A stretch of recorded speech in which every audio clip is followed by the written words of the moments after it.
നമ്മുടെ ട്രിവാൻഡ്രത്ത് കേരള നിയമസഭ അന്താരാഷ്ട്ര പുസ്തകോത്സവത്തിന് ഇന്നു മുതൽ തുടക്കമായിരിക്കുന്ന കേട്ടോ. അപ്പൊ ഇതിനെപ്പറ്റി ഞാൻ കുറച്ച് ഡീറ്റെയിൽസ് പറഞ്ഞുതരാം. നിങ്ങൾക്ക് ഉപകാരപ്പെടുന്നതെന്ന് തോന്നുന്നെങ്കിൽ മറ്റുള്ളവർക്കൂടെ ഷെയർ ചെയ്യാൻ മറക്കണ്ട കേട്ടോ.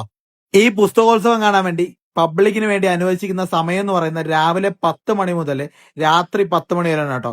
ഈ സമയങ്ങളിൽ നിങ്ങൾക്ക് ഇതിനകത്ത് കയറി നിയമസഭാ ഹാളും അതുപോലെയുള്ള സ്റ്റാളുകളും മറ്റു കാര്യങ്ങളെല്ലാം കാണാൻ പറ്റുന്നതാണ്.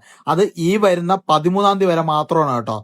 ഇനിയിപ്പോ അകത്ത് പബ്ലിക്കിന് എൻട്രി ഉണ്ടെന്ന് വിചാരിച്ചുകൊണ്ട് നിയമസഭാ ഹാളിന്റെ വീഡിയോയും ഫോട്ടോസൊക്കെ എടുക്കാന്ന് വിചാരിച്ച് അങ്ങോട്ട് ചെന്ന് കഴിഞ്ഞാൽ അതിനൊന്നും സാധിക്കില്ല.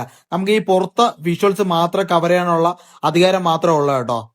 പിന്നെ ഒരു കാര്യം എടുത്തു പറയേണ്ടതെന്ന് വെച്ചാൽ ഇതിനകത്തോട്ട് പബ്ലിക്കിന്റെ വെഹിക്കിൾസ് ഒന്നും തന്നെ അലൗഡ് അല്ല കേട്ടോ. നമ്മുടെ വെഹിക്കിൾസ് എല്ലാം പുറത്ത് വെച്ചതിന് ശേഷം മാത്രമാണ് ഈ ഗേറ്റിനകത്തോട്ട് പ്രവേശിക്കാനുള്ളത്. ഇനിയിപ്പോ അവിടെ നടക്കുന്ന കൾച്ചർ പ്രോഗ്രാം പറ്റി നിങ്ങൾക്ക് എന്തെങ്കിലും ഡൗട്ട് ഉണ്ടെങ്കിൽ പ്രോഗ്രാംസ് നടക്കുന്നത് 4:30 മണിക്കും 7:30 മണിക്കും ആയിട്ടാണ് കേട്ടോ. പിന്നെ അകത്ത് കയറാൻ പ്രത്യേകിച്ച് പാസ് ഒന്നും വേണ്ട. ഇനിയിപ്പോ ഇരുന്ന് കാണുന്നുണ്ടെങ്കിൽ നിങ്ങൾ മാക്സിമം നേരത്തെ വന്നാൽ മാത്രമേ സാധിക്കത്തുള്ളൂ. അതുപോലെ തന്നെ ഈ വരുന്ന 13-ാം തീയതി വരെ മ്യൂസിയത്തിനകത്ത് പുസ്തകോത്സവമായിട്ട് ബന്ധപ്പെട്ടിട്ട് വിദ്യാർത്ഥികൾക്ക് സൗജന്യ പ്രവേശനം ഉണ്ട് കേട്ടോ. അതുകൂടാതെ നമ്മുടെ നിയമസഭയ്ക്ക് മുന്നിൽ നിന്ന് വിദ്യാർത്ഥികളുടെ എല്ലാ ദിവസങ്ങളിലും സിറ്റി റൈഡ് ബസിന്റെ സർവീസും ഉണ്ട്. അപ്പോ ഇതെല്ലാം കണ്ടിട്ട് നിങ്ങൾ നിയമസഭയുടെ പിൻഭാഗത്തോട്ട് പോയി കഴിഞ്ഞാൽ ഫുഡ് കോർട്ടിൽ നിന്ന് നല്ല വനസുന്ദരി ചിക്കനും അതുപോലെ തന്നെ കപ്പ ബിരിയാണിയും വ്യത്യസ്ത തരത്തിലുള്ള പായസങ്ങളൊക്കെ അങ്ങ് മേടിച്ച് കുടിക്കാൻ പറ്റും കേട്ടോ.